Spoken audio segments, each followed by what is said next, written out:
We finally got a presidential debate of sorts that might be worth watching. That's DeSantis and Newsom tonight in Alpharetta with Hannity moderating. And obviously one is only a declared presidential candidate, but the other one, Newsom, desperately would like to be. Our friend Steve Moore has sort of the scorecard on Florida versus California, which will clearly be the backdrop of this discussion, even if it's national in scope. The point will be whose model of governance at the state level, big, diverse states, both of them, whose model of governance should be scaled nationally.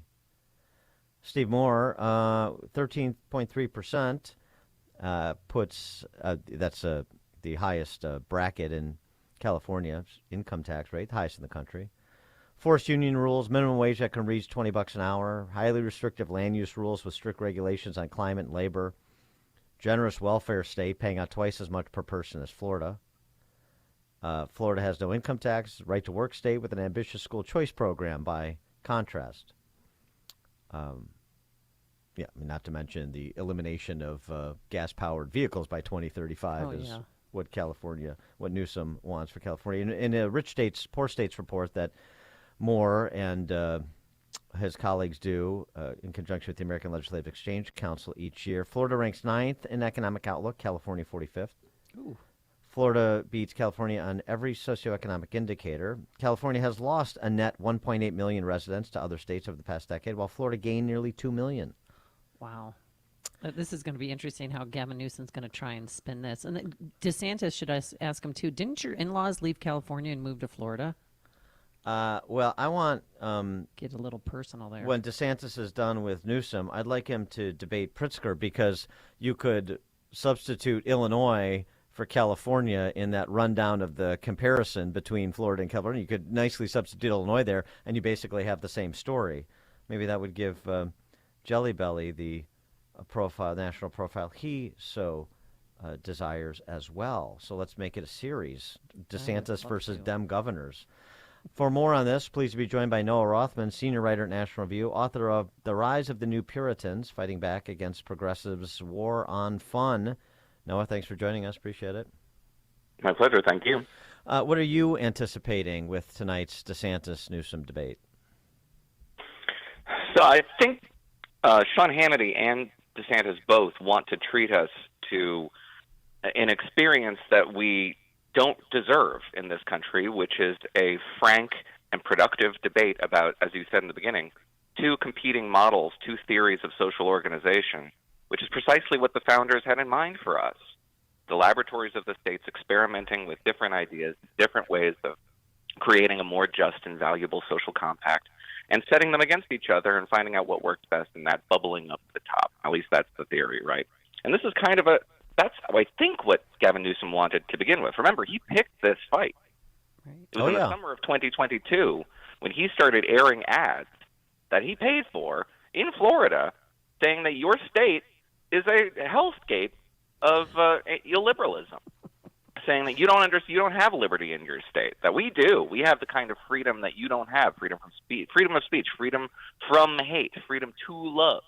Those were the words of this advertisement. And now I get the sense he's kind of backing away from it. I don't think he's going to want that head-on confrontation about really substantive policy.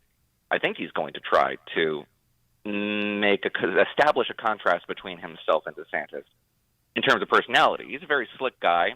He's a charismatic guy and a compelling guy. Whatever you think of his policies and his persona, he's a natural politician, and I don't think DeSantis is. And that's what I think he's going to try to emphasize and try to evade direct questions about contrasting California's disastrous policies with those of Florida. Do you think that this is a way DeSantis could save his campaign? Or is it? Oh, God, no. I hope he doesn't think that. No, I don't. I hope he doesn't think that. No, I don't think a televised Fox debate between DeSantis and somebody who's not running for president will do anything for his presidential prospects. I think it'll get him in the news cycle for a little bit, which is something that he's desperately needed, DeSantis.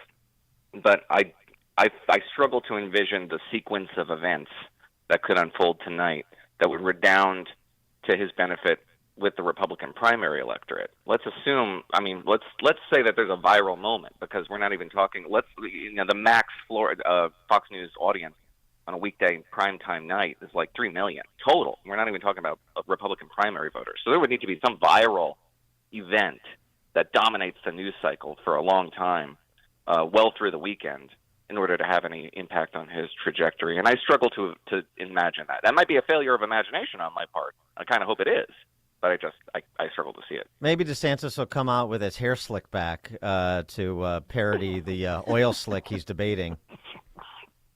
I mean, could do something like that. A little stunt, I don't know. Something SNL worthy. Yeah. And then they'll focus in on his boots to see if there's lifts in there and stupid stuff like that. The DeSantis campaign. What's your? Since you sort of indicated you think it's on life support, what's your explanation as to why? Why is he right now in an existential battle with Nikki Haley for the right to zero in on Trump?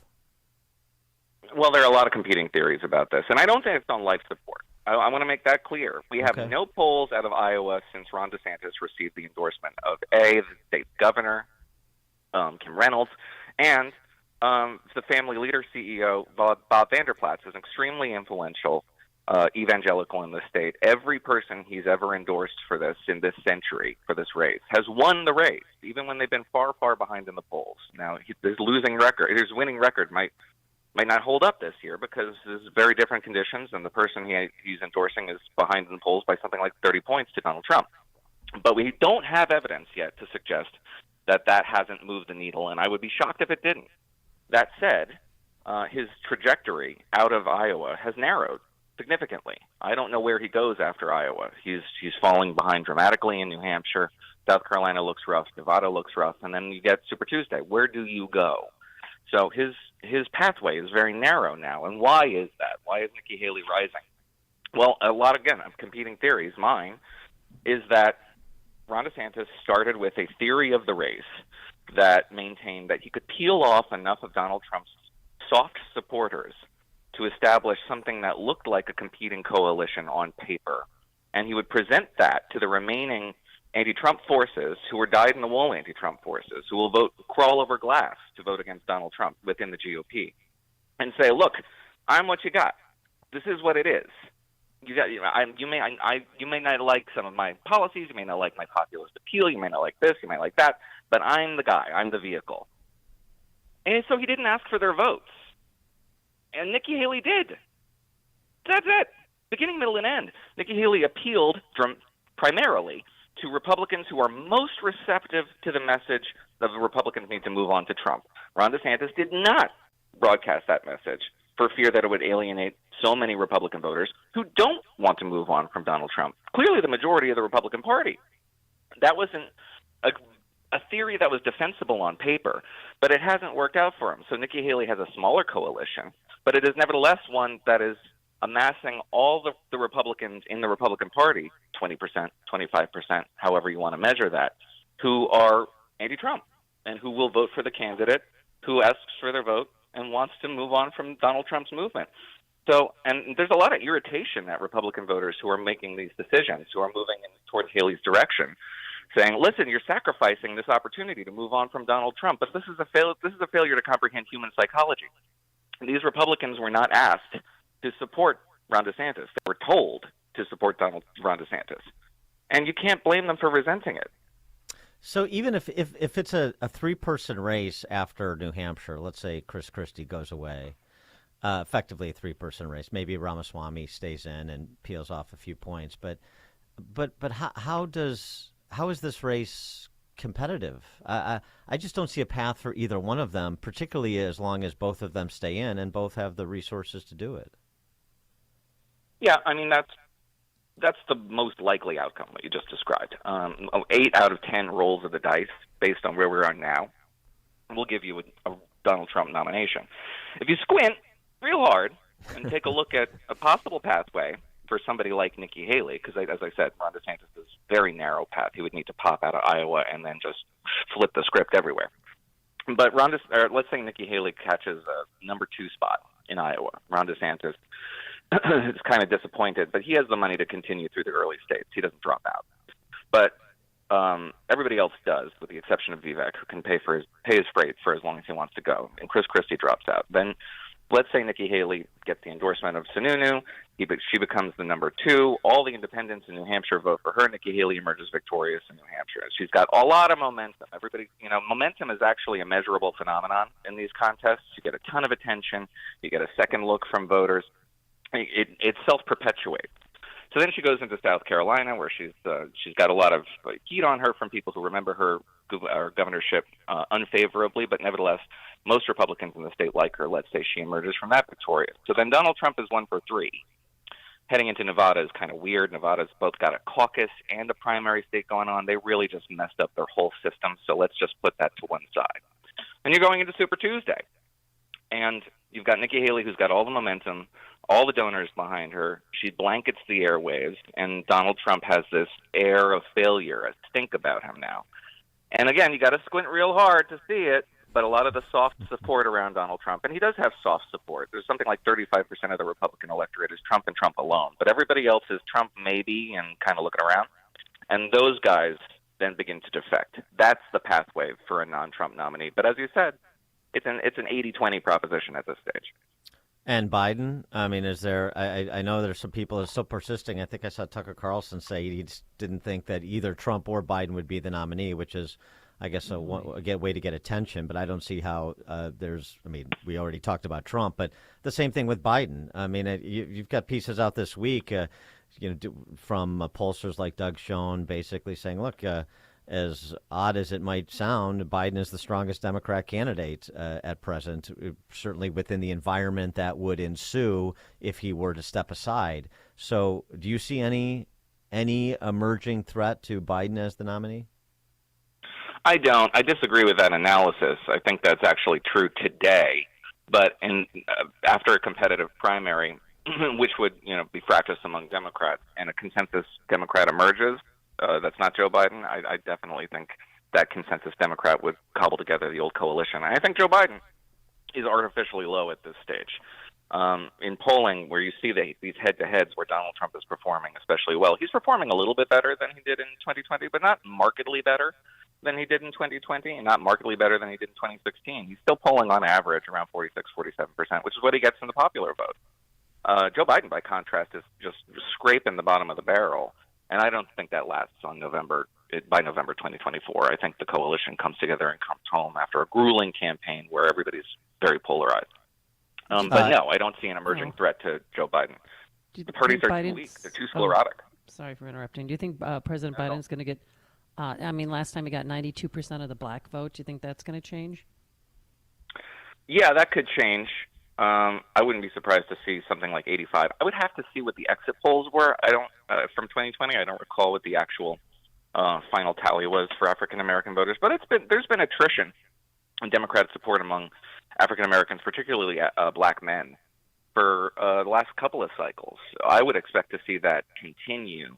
I just wouldn't expect to see it continue to the degree that it has a measurable effect on outcomes. A lot of these votes are located in densely populated urban areas, so they have a limited impact on the electoral map. But yeah, I would expect that attrition to continue. And the third-party wild card, RFK Jr., maybe Manchin? Yeah, who knows? I mean, there's nothing that Americans agree on like they agree on the undesirability of a Trump-Biden rematch. This environment is going to draw a lot of potential wild cards into the race. I don't know what RFK or Joe Manchin, if he wants to jump in, or the Shark Tank guy, if he wants to run. I don't know. Like, all these people could have profoundly unpredictable effects on the political trajectory here, and it depends on if they get ballot access. We don't know who's going to be on the ballot, where, and how, so it's impossible to game out at this stage. I will say that RFK presents a challenge, I think, to Donald Trump in one particular way. Donald Trump needs to do one of two things to win back the White House. One, convince the people who voted against him to vote for him. And that is a difficult psychological hurdle to overcome. Once you cast your ballot against somebody, it is really hard to convince them to do the opposite, to vote for them. It can be done, but it's hard.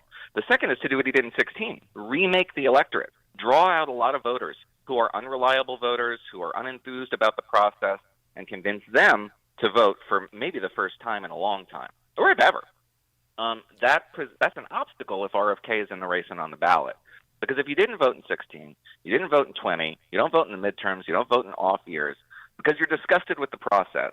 You don't like anybody. You think every establishment, every institution is corrupt. And here's this guy saying that, who's completely outside politics, who's completely outside norms and relative, standards of decorum. And he's the guy who's going to appeal to that person who doesn't vote. He's the guy who's going to say, well, I really want to shake things up. Who's going to shake things up? It's not going to be Donald Trump. He was already president. RFK is going to shake things up. So I think that presents an obstacle to Donald Trump's math if RFK were to secure ballot access everywhere, which is an open proposition. Noah Rothman, senior writer at National Review, author of the book The Rise of the New Puritans, Fighting Back Against Progressives' War on Fun. Noah, thanks for joining us. Appreciate it. Thank you. Thank you, too. And he joined us on our turnkey.pro answer line. Before you see it on TV, share it on Facebook, or read about it in the paper. Hear it here first. This is Chicago's Morning Answer on AM 560. The Answer. This is Ed Morrissey of HotAir.com for Town Hall. When Joe Biden announced that he'd brokered an operational pause in Gaza, he proclaimed his effort showed his determination to bring Americans home. But Biden's deal didn't actually include any guarantees that Hamas would release any of the 10 American hostages. At the end of the negotiated period, only one had been freed. So what did Biden really want from the pause? As many suspected, the White House began using the inertia from 5 days of a truce to push an end to the war and on the terms of Hamas. The Wall Street Journal reported this week that the brokers of the hostage for prisoners deal have begun pressuring Israel to accept yet another ceasefire from Hamas.